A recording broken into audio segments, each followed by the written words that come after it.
Hello, dear students and English language teaching specialists. Welcome to the 8th lecture of our series of the book, which is entitled The Semantic Web Trajectory in Enhancing English Language Development. This book is prepared to focus on using Web 3.0 for developing pre-service English language teachers' competencies and performance-based assessment. The title of this lecture is Developing Effective Lesson Planning Competencies with Semantic Web. Let's warm up our minds by answering the following questions. 1. What are the benefits of using semantic web technologies in lesson planning for both teachers and learners? 2. Can you provide examples of specific semantic web tools or resources that can be used in English language teaching lesson planning? Now let's move on to the content of the lecture. Introduction. Effective lesson planning is a crucial aspect of English language teaching that can significantly impact student learning outcomes. Lesson planning involves a complex process of creating instructional strategies, setting learning objectives, selecting appropriate materials, and assessing learning outcomes. However, traditional lesson planning methods often lack flexibility, adaptability, and personalized learning opportunities. Semantic web technologies offer a promising solution to address these challenges and enhance the effectiveness of lesson planning in English language teaching. This lecture aims to explore the benefits of semantic web in developing effective lesson planning competencies in English language teaching. Developing effective lesson planning competencies with semantic web technologies. To develop effective lesson planning competencies with semantic web in English language teaching, teachers can follow the following steps. 1. Identify learning objectives. Teachers should identify clear and measurable learning objectives based on the specific needs, preferences, and learning styles of their students. 2. Select appropriate materials. Teachers should select appropriate materials from a variety of online resources, including educational content, multimedia materials, and student-generated data. 3. Analyze content. Teachers should use automated content analysis tools to analyze the selected materials based on their relevance, accuracy, and complexity. 4. Plan instructional strategies. Based on the analysis, teachers can develop effective instructional strategies that can enhance the learning outcomes of their students.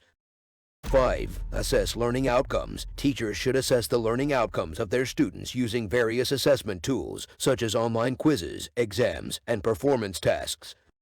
These assessments should be aligned with the identified learning objectives to determine the effectiveness of the lesson planning. Enhancing lesson planning with Bloom's taxonomy. Bloom's taxonomy is a classification of the different outcomes and skills that educators set for their students. The taxonomy was proposed in 1956 by Benjamin Bloom, an educational psychologist at the University of Chicago. Bloom's taxonomy is a framework used for organizing and categorizing educational goals and objectives. It is commonly used by educators to enhance their lesson planning competencies. The taxonomy consists of 6 steps, which are arranged in order of increasing complexity. Here is the infographics of Bloom's taxonomy.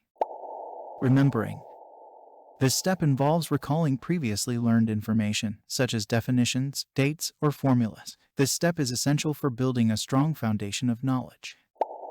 Understanding. This step involves comprehending the meaning of the information that has been remembered. This involves explaining, summarizing, or paraphrasing information in one's own words. Applying. This step involves using the information that has been remembered and understood to solve problems, complete tasks, or create something new. Analyzing. This step involves breaking down information into its component parts and examining relationships between them. This involves identifying patterns, making connections, and categorizing information. Evaluating. This step involves making judgments about the value or quality of information, ideas, or products. This involves assessing the strengths and weaknesses of arguments or products, as well as making recommendations for improvement. Creating. This step involves using the knowledge and skills gained from the previous steps to generate something new. This involves designing, inventing, or creating something original. By using Bloom's taxonomy as a guide, educators can ensure that their lesson plans are effective and lead to meaningful learning outcomes for their students.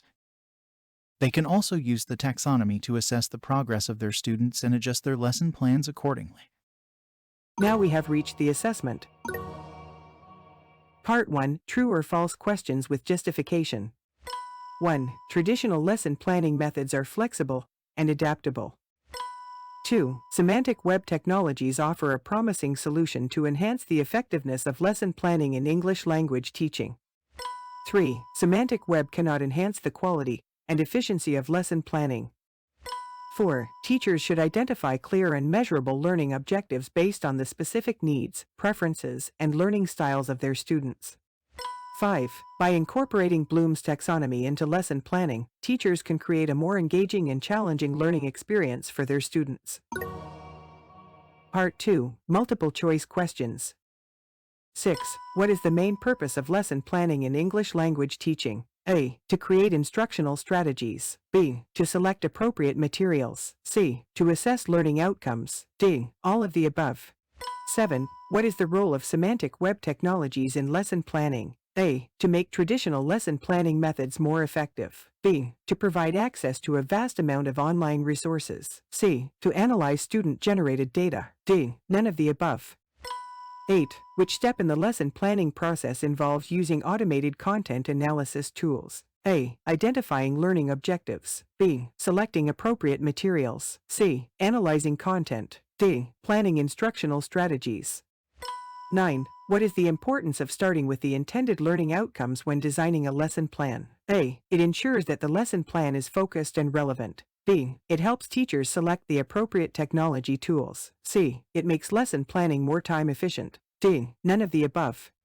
10. Which level of Bloom's taxonomy involves simple recall of information? A. Analysis. B. Synthesis. C. Evaluation. D. Remembering. 11. How can technology tools, such as semantic web technology, support the use of Bloom's taxonomy in lesson planning? A. By providing opportunities for students to demonstrate higher-order thinking skills. B. By eliminating the need for traditional assessment methods. C. By reducing the time needed to develop instructional strategies. D. None of the above. Thank you for watching this video. I hope you found it informative and enjoyable. If you liked what you saw, please consider giving it a thumbs up and subscribing to my channel for more content like this. Don't forget to hit the notification bell so you never miss an upload, and as always, feel free to leave a comment below with any questions or feedback. Until next time, take care and stay tuned for more.